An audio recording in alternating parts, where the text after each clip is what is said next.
Hang on, I'm coming. Doing the videoing on my own today.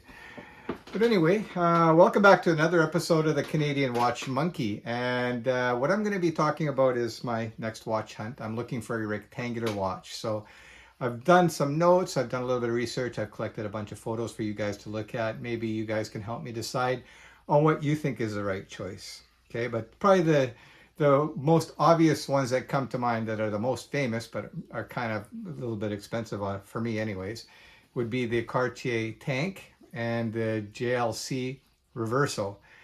Beautiful watches, but the two finalists that I've got here are really nice. And as far as looks go, I think they even look better, especially one in particular, which I'll get into. But anyways, yeah, what I plan to do is go to a brick and mortar store and take a look at these watches firsthand. I haven't actually seen either of these watches firsthand yet.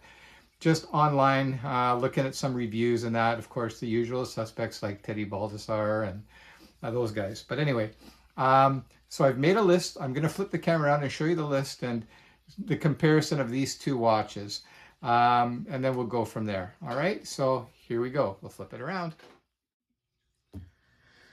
All right, so here I've got the camera flipped around for you guys, and I'm going to show you the hard figures on this watch, the dimensions, prices, and so on, and just comparing the watches, the pros and cons.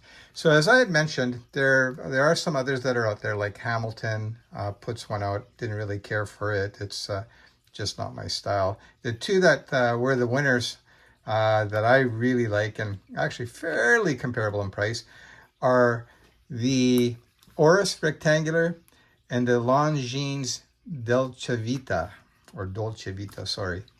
So let's go through the numbers here and some of the just some of the specs on these watches. All right, so the first thing you need to know are the case sizes. So the Oris case size is 25.5 millimeters, and the Longines is a little bit larger at 27.7, and this is the actual one that I'm interested in.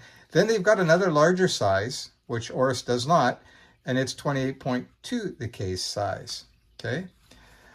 Thickness of the watches are almost dead on the same. You're looking at 10 millimeters versus 9.9, so let's call them both 10. So the dimensions there are pretty much the same. I don't know what the dimension or the thickness is of the 28.2 one, so I'll find that out. Lug to lug is 38.3 versus 43.8, so there's already a significant difference there. So this watch is a little bit longer than the Oris. I don't know which one's going to look better on wrist. I have a 7-inch wrist, by the way.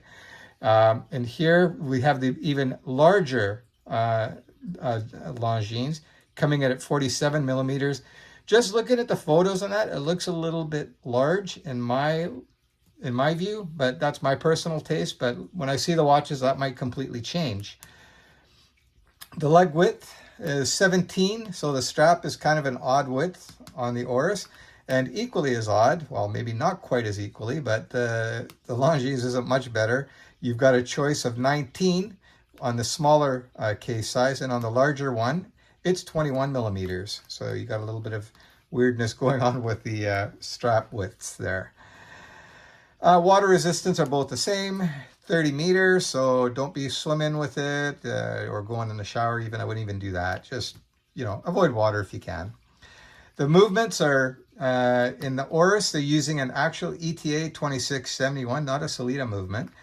And the movement in the Longines is 75, the L592. I did a little bit of research. Basically the L592 is the ETA 2000-1. That's been modified a little bit. For those of you that don't know, Longines is part of the Swatch group. So they have very good access to the ETA movements, obviously, because they own ETA. And they've decided to call that one the L592. They're automatics, both running at 4 hertz, and yeah, they're I would say they're probably equal. Maybe the Longines might be a little bit better movement, basically, it's the same as the ETA 2824, but kind of shrunken down. They were using these movements in more of the women's watches. Of course, the movement has to be smaller to fit into these narrower cases. Crystal, they're both sapphire. Lume, Oris has lume. The Longines does not.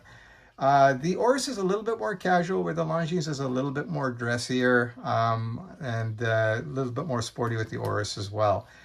Some other things that you need to know between these two. Price, okay. The Oris is more expensive than the Longines, which surprised me. The Oris is coming at 1,950 USD, whereas the Longines is coming in at 1,575 USD. So, you know, you're looking at a pretty good chunk of change, almost $400 there, 375. So good chunk of change there. But I'm sure that both these prices are negotiable. I would never pay full retail on anything. If you can find a used one, that's even better. So let's scroll down a little bit more. Okay, so what are the pros and cons of each? I'm just going to move this out here. Okay, so the Oris offers better color options, that's for sure. They have white, a black, dark gray kind of color, blue, and red. Great colors, that's fantastic. The Longines does not offer that, but they do have two different dials.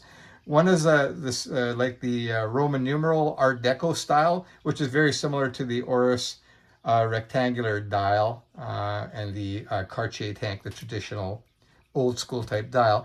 And the other really cool dial, the one that I'm kind of cavitating towards, is the Arabic numeral with the sector type dial.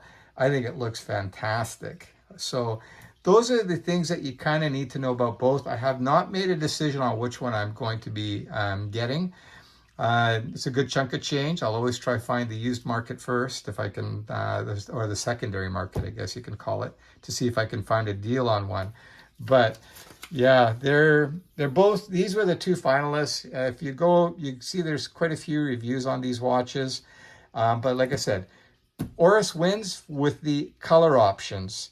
The dimension, the watch is a little bit smaller. Longines is a little bit larger, but they've got two different style dials. Okay, one is the, like I said, the traditional Art Deco with the Roman numerals, and they also have that more kind of a modern Arabic with the sector, which is the one that I'm kind of really leaning towards.